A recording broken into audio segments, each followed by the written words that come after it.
এই ছেলে, কে তুই? আমার বাড়ির সামনে কি করছিস? আরে বাবা, আমি তোমার ছেলে, তুমি আমাকে চিনতে পারছো না? এই, তুই এসব কি পোশাক পরছিস? আবার দেখছি তুই পানও খাচ্ছিস। এলাকার লোক যদি দেখে তাহলে তো এই বাড়ির মালিকের ছেলে ভাববে না, ভাববে কি এই বাড়ির কাজের লোক। বাবা, আমি তো এইটাই চাই, মানুষ যেন আমাকে এই বাড়ির মালিক না ভাবে, আমাকে কাজের লোক ভাবে। দেখ, আমি অত শত বুঝি না। তুই এইসব পোশাক পরে থাকবি না, এসব পোশাক পরে বাহিরেও যাবি না। আর তুই এই পোশাক পরে বাহিরে গেলে আমার মান সম্মান থাকবে না, যত সব।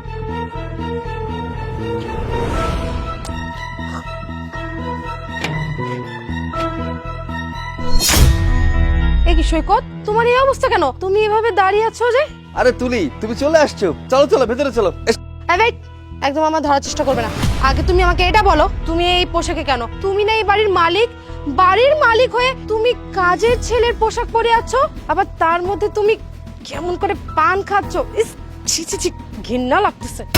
আরে তুলি, তুমি আমার কথা শোনো না। সারাটা দিন ওই যে প্যান্ট আর শার্ট পরে থাকতে আমার ভালো লাগে না।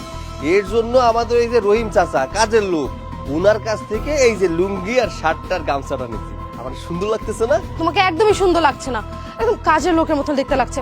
এই ওয়েট ওয়েট ওয়েট, তুমি আমাকে এটা বলো, তুমি আমার সাথে মিথ্যা কথা বলছো না তো? তুমি আদৌ এই বাড়ির মালিক নাকি এই বাড়ির কাজের লোক?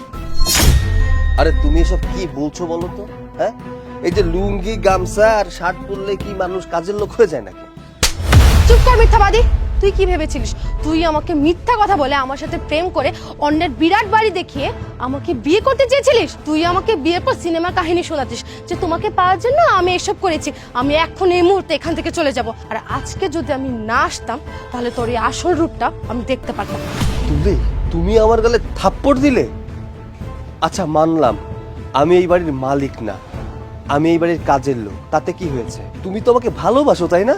সেটা তোমার ভুল। আমি তোমাকে ভালোবাসি না, আমি ভালোবেসেছি তোমার টাকা পয়সাকে। ভেবেছিলাম তোমার মতো একটা কোটিপতিকে বিয়ে করে আমি আমার লাইফটাকে সুন্দর মতো গুছিয়ে নিব, কিন্তু আমার ধারণা ভুল ছিল। তুমি একটা মিথ্যাবাদী, তুমি আমাকে ঠকিয়েছো। আজকের পর থেকে তোমার এই নোংরা চেহারা এখন আমার সামনে নিয়ে আসবে না, ছোট লোক কোথাকার। আরে যা যা, তুই কি ভেবেছিলি আমি কিছুই জানি না? আমি সব কিছুই জানি। এই, তোকে না কত করে বলেছি যে আমাকে ফোন করে বিরক্ত করতে না, তারপরও তুই আমাকে বারবার ফোন করে বিরক্ত কেন করিস? হ্যাঁ, তোকে না বলেছি যে আমি তোর সাথে সম্পর্ক রাখবো না, তোর সাথে ব্রেকআপ। তুলি, তুমি এসব কি বলছো? তোমার সাথে আমার রিলেশন, এটা আমার ফ্যামিলি থেকে শুরু করে বন্ধু বান্ধব সবাই জানে। তাদের কাছে আমি কত বড় মুখ করে তোমার কথা বলেছি, আর তুমি আমার সাথে ব্রেকআপ করতে চাইছো? আমি তাদের সামনে লজ্জায় মুখ দেখাতে পারবো না। তুই লজ্জায় মুখ দেখাতে পারবি না নাকি আমি সবার সামনে লজ্জায় মুখ দেখাতে পারবো না? এই, তোর বাবা কোন কোটিপতি? হ্যাঁ, না আছে তোর গাড়ি, না আছে তোর বাড়ি, এমনকি তোর কোনো ব্যাংক ব্যালেন্সও নেই। তাহলে আমি কি দেখে তোর সাথে রিলেশনে থাকবো রে? আর তাছাড়া আমি একটা ছেলের সাথে রিলেশনে আছি, ও অনেক রিচ, ওর গাড়ি আছে, বাড়ি আছে, ও অনেক টাকার মালিক। ওকে যদি আমি বিয়ে করি তাহলে আমি রাজরানী হয়ে থাকবো। আসলে তোদের মতো গরিবদের সাথে না আমার যায় না, আর তোদের মতো গরিবদের সাথে আমি শুধু অল্প দিনে মজা করার জন্য থাকি। শোন, আজকের পর থেকে তুই আমার সাথে আর কোনোদিনও যোগাযোগ করার চেষ্টা করতে পারবি না, বুঝতে পেরেছিস? তুলি, তুলি, তুলি যেও না। আমি এটা কি করলাম? একটা বাজে মেয়ের সাথে সম্পর্ক করে আমি আমার জীবনে কতটা সময় নষ্ট করে ফেলেছি, আমার লেখাপড়াটা নষ্ট করে ফেলেছি, আমার পরিবার বন্ধু বান্ধব সবার সামনে আমি হাসির পাত্র হয়ে গেছি। না না, আমি আমার এই জীবন রাখবো না। আমি ঘুমের ওষুধ খেয়ে আমার জীবনটাকে শেষ করে দেব। আরে ভাই, আপনি এটা কি করছেন? একটা সামান্য মেয়ের জন্য জীবনটাকে নষ্ট করে দিচ্ছেন। আপনি কে ভাই? এখানে আপনি কেন এসেছেন? আমাকে মরতে দিন। আমি আড়াল থেকে আপনাদের সমস্ত কথা শুনেছি। আচ্ছা, ওই মেয়েটা আপনার কি হয়? আপনি তো তাহলে সবই শুনেছেন, আর এতক্ষণে এটাও জেনে গেছেন এই মেয়েটা আমার গার্লফ্রেন্ড ছিল। ও লোভী, বাজে একটা মেয়ে। ও এতদিন আমার সাথে রিলেশন করে আমার টাকা পয়সা খেয়ে এখন আরেকটা বড় লোকের ছেলে ধরেছে, আমার টাকা পয়সা খেয়ে ওর কাছে চলে গেছে। মেয়েটা চলে গেছে বিদায় নিজের জীবন শেষ করে দিতে হবে নাকি? ছি ছি ছি ছি, তুলি এতটা খারাপ এই ছেলেকে ছেড়ে আমার সাথে রিলেশন করছে? কি আপনার কাছে গিয়েছে? ভাই ভাই সাবধান, এই মেয়েটা যে ছেলের জীবনে যায় ওর জীবনটা একেবারে শেষ করে ফেলে, নরক বানিয়ে দেয়। কিন্তু ও আমার সাথে পারবে না। একটা ছেলের জীবন নষ্ট করার অধিকার ওকে কে দিয়েছে? ওকে আমি উচিত শিক্ষা দিয়ে ছাড়বো। ভাই আপনি চলে যান। আর হ্যাঁ, এই সামান্য একটা মেয়ের জন্য নিজের জীবন শেষ করার কোনো প্রয়োজন নেই। আপনি নিজেকে প্রতিষ্ঠিত করুন, দেখবেন এরকম হাজারটা মেয়ে আপনার পেছনে ঘুরবে। চলো।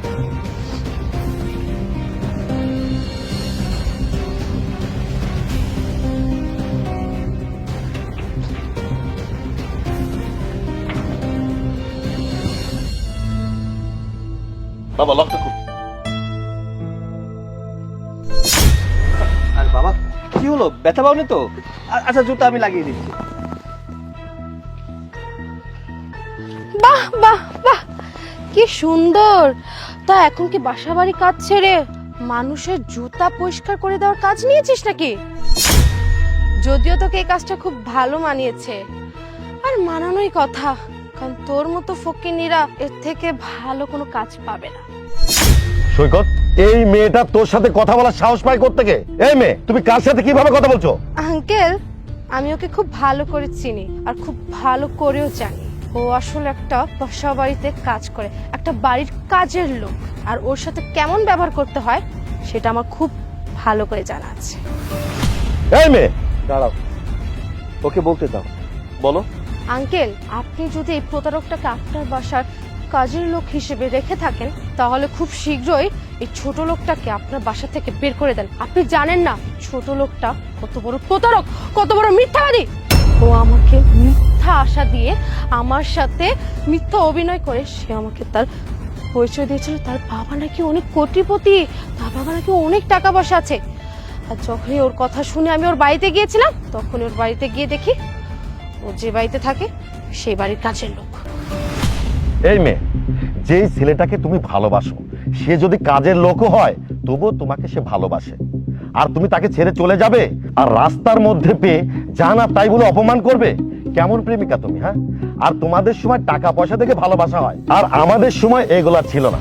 আর তোমাদের সময় কার বাবার কত টাকা আছে, কয়টা গাড়ি বাড়ি আছে, এগুলা দেখে তোমরা প্রেম করো। আহা, চলো তো এখান থেকে। শুধু শুধু এরকম সস্তা মেয়ের সাথে কথা বলে সময় নষ্ট করার মতো সময় আমাদের হাতে নেই। ও যে কর্ম করে তাতে ওকে পুলিশে দেওয়া উচিত। এদের মতো মেয়েদের কাজ কি জানো?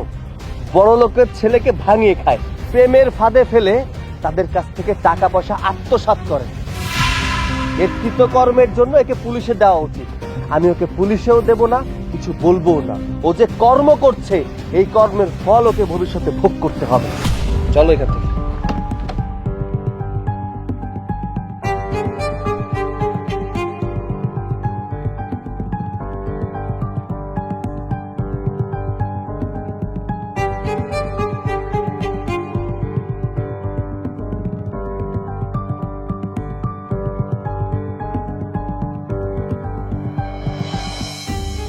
কি ব্যাপার, সামান্য বাড়ির কাজের লোক হয়ে এত সুন্দরভাবে গাড়ি চালাচ্ছে?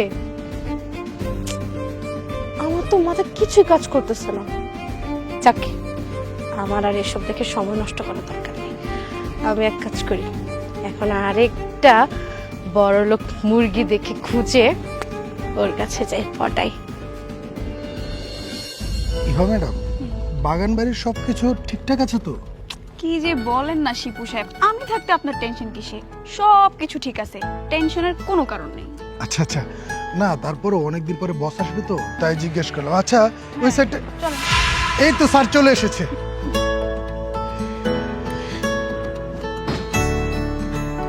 আসসালামু আলাইকুম স্যার। ওয়ালাইকুম আসসালাম। কাজকামের কি অবস্থা? জি স্যার, সব কিছু ঠিকঠাক আছে। এই সাইডে একটু কাজের ব্যবস্থা করতে হবে। হ্যাঁ শিপু, তুমি এখানে? তুমি জানো আমি তোমাকে কোথায় কোথায় খুঁজেছি? কি ব্যাপার, সেদিন তো চলে গিয়েছিলে, আজকে আবার আমার খোঁজ করছো কেন? শিপু, আমি তোমার বাচ্চার মা হতে চলেছি। আমাকে বিয়ে করে ফেলো। তুমি তো এখন অনেক বড় কোম্পানিতে চাকরি করো, আর এই গাড়িটা নিশ্চয় তোমার। কি, তোর পেটের এই সন্তান আমার? মানে তোর সাথে তো আমার মাত্র 2-3 মাস রিলেশন ছিল, আর যখন তোর সাথে রিলেশন ছিল তখন তোর সাথে কোনো কিছু হওয়া তো দূরের কথা, তোর তো কাছেই যাইনি আমি। এখন কার না কার সন্তান পেটে নিয়ে এখন বলছিস এই সন্তান আমার। যা এখান থেকে, চরিত্রহীনা মেয়ে কোথাকার। শিপু, বিশ্বাস করো এই বাচ্চা তোমার, আমার পেটে তোমারই বাচ্চা। বিশ্বাস করবো তোর মতো মেয়েকে? তোর মতো একটা চরিত্রহীনা নারীকে বিশ্বাস করবো আমি? তুই কি ভুলে গেছিস সেদিনের কথা? সেদিন কি কি করেছিলি আমার সাথে? আজকে আল্লাহ তোর বিচার করেছে। তোর পেটের ভিতরে কার সন্তান সেটার পরিচয় তুই জানিস না। বিশ্বাস করো শিপু, এই বাচ্চা তোমার। তার মানে তুমি জারদ সন্তানের মা? সৈকত, তুমি, তোমার মধ্যে এত পরিবর্তন? তুমি তো বাড়ির কাজের লোক ছিলে, আর তোমার হাতে গাড়ির চাবি কেন? আরে বোকা মেয়ে, সৈকত স্যার কখনোই কাজের ছেলে ছিল না। সৈকত স্যার একজন কোটিপতি বাবার একমাত্র সন্তান। তিনি এখন একটা কোম্পানির মালিক। তাহলে সেদিন আমি যেটা দেখেছিলাম সেটা কি ভুল ছিল? তুমি সেদিন যা দেখেছিলে সম্পূর্ণ ভুল দেখেছিলে। তোমার হাত থেকে বাঁচার জন্য আমি প্ল্যান করেছিলাম, ওই সস্তা জামা কাপড় পরেছিলাম। ছি, আমার ভাবতেও ঘৃণা লাগছে যে তোমার মতো মেয়েকে আমি ভালোবেসেছিলাম। তুমি একটা লোভী প্রতারক। আমি আগেই জেনে গিয়েছিলাম তুমি একটা প্লে গার্ল। তুমি ছেলেদের জীবন নিয়ে খেলা করো। ছেলেদের জীবন নিয়ে খেলা করা তোমার কাজ। তুমি আমার জীবন নিয়ে খেলতে চেয়েছিলে। ভাগ্য ভালো ছিল যে তোমাদের দুজনের কথা আমি শুনে ফেলেছিলাম। তুমি এই ছেলেটাকে ছেড়ে চলে গিয়ে আমার সাথে রিলেশন করেছিলে, কারণ এই ছেলেটার কাছে টাকা পয়সা ছিল না। তাই আমার কাছে টাকা ছিল, তাই তুমি তোমার জীবনটাকে সুন্দর করে সাজানোর জন্য আমার সাথে রিলেশন করেছিলে, আমার সাথে প্রেমের নাটক করেছিলে। ওই দিন যদি তোমাদের না দেখতাম তাহলে আজকে এই ছেলেটা আমাদের সামনে জীবিত হয়তো দাঁড়িয়ে থাকতো না। তার মানে তোমরা ইচ্ছা করে প্ল্যান করে তোমাদের জীবন থেকে আমাকে সরিয়ে দিয়েছো। এখন আমি সবটা ক্লিয়ার হয়ে গেছি। সৈকত, আমার না ভুল হয়ে গেছে। আমি আগে যা যা করেছি সব ভুল করেছি, আমাকে প্লিজ ক্ষমা করে দাও। দেখো সৈকত, তুমি অন্তত অস্বীকার করো না, বিশ্বাস করো এই বাচ্চা তোমার। তুমি আমাকে ভুল বোঝো না, তুমি আমাকে বিয়ে করে নাও না সৈকত, প্লিজ। ছি, তোর এইসব কথা বলতে কি একটু লজ্জা করছে না? তুই একটু আগে বললি সন্তানের বাবা এই হাসান, আর এখন বলছিস আমি এই সন্তানের বাবা। তার মানে তুই চিন্তা করে দেখ, তুই কত মানুষের সাথে অবৈধ সম্পর্ক করেছিস। কার বাচ্চা তোর পেটে তুই নিজেও জানিস না। আসলে কি জানিস, তুই হচ্ছে নারী জাতির কলঙ্ক। তোর মতো মেয়ের বেঁচে থাকার থেকে মরে যাওয়া অনেক ভালো।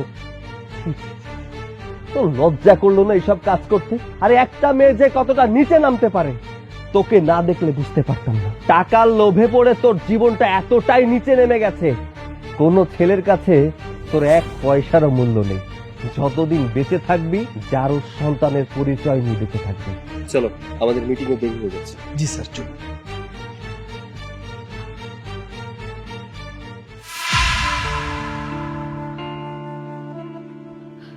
তাহলে তো এখন সবাই আমার এই সন্তানটাকে চারক সন্তান বলবে। না না, আমি আর এই জীবন রাখতে চাই না।